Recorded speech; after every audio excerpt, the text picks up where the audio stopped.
Correction officers are suing the city over inhumane working conditions inside Rikers Island. Yeah, the lawsuit filed Friday comes on the same day that the new corrections commissioner unveiled a post-pandemic recovery plan. Those reforms may be a little too late. So this morning we are joined by the president of the Correction Officers Benevolent Association, Boscio, to give us some insight really into what is happening inside the city's jails. Good morning to you, Benny. Good to see you again. Good morning, Dan. Appreciate you having me on. So let's get into the lawsuit. I was reading it this morning. Claims that the correction officers are forced to work doubles, triples without any warning. But that's not new, right? You and I have spoken about this for quite some time now. What are some of the other issues you're facing?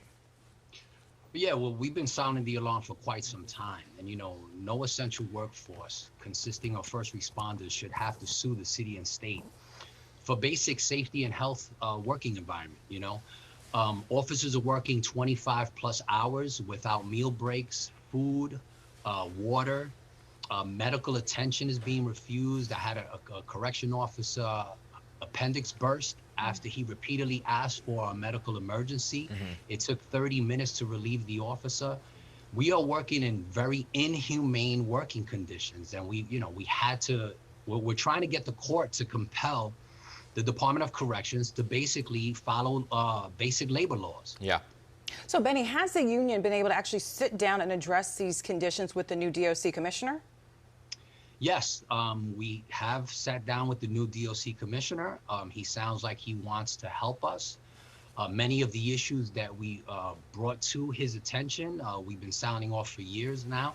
And he actually put out a new day plan based on the things that we spoke to him about. Yeah. You know, I want to just, in one of a recent interview that he did, Commissioner Schiraldi, that is, he actually said, I'm looking at the long-standing set of challenges that you are facing, and I agree with COBA, and my job is to address them. So it sounds like he wants to work with you, but at the same time, when you talk about double and triple shifts, he goes on to talk about the fact that there are many shifts listed as AWOL, right, which is like you guys are not showing up for actual shifts, calling out sick, which has led to a vicious cycle prompted by low morale. So I want to actually play a little bit of what he has to say about that and then get your take. Lower morale is, the more people don't come to work, the more people don't come to work, the more violence there is, and greater numbers of use of force, and then greater discipline for people, and the more of those things there are, the more people don't come to work.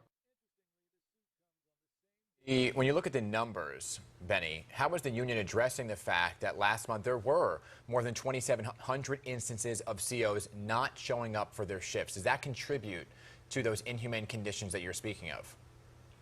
Well, I mean, look, we're being assaulted at record numbers, overworked, 25 plus hours, you know, just about every other day, you know, and that, to deal with that on a regular basis and not expect the sick rate and the deplorable conditions that we work under, you know, the reality is that the people that have been AWOL for the last 8 years is the Department of Corrections leadership and the elected officials that we've been sounding the alarm to, and they are not forcing the Department of Corrections to basically act on everything we've been understood. yelling. I just to push back just a second, because he said that he actually said there is the proper number of staff to handle the jail population, but because of sick outs, not because they're overworked, because of sick outs, that is causing other correction officers to have to pick up the slack.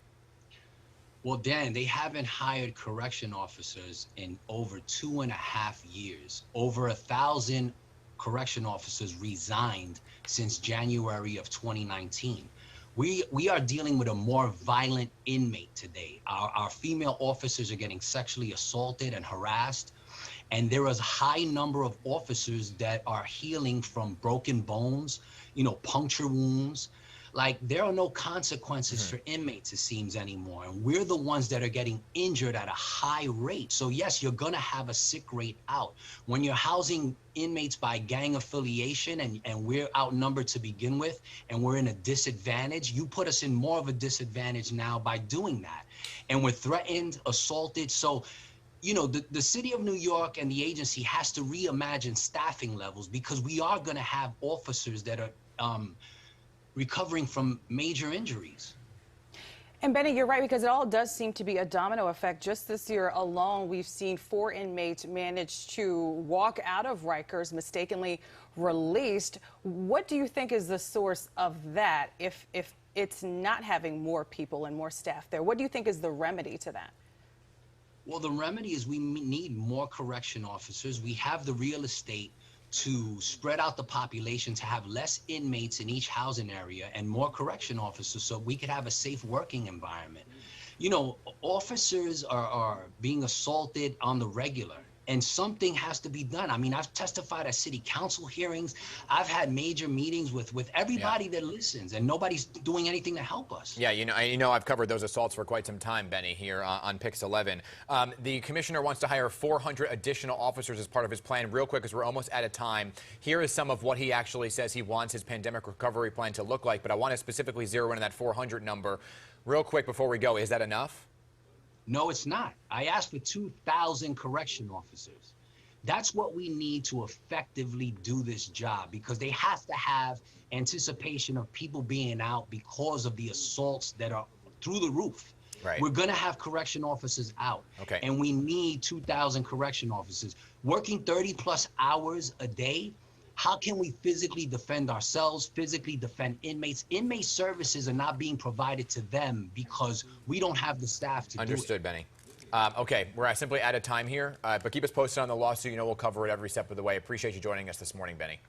Thank you both for having me. Really appreciate it. Of course.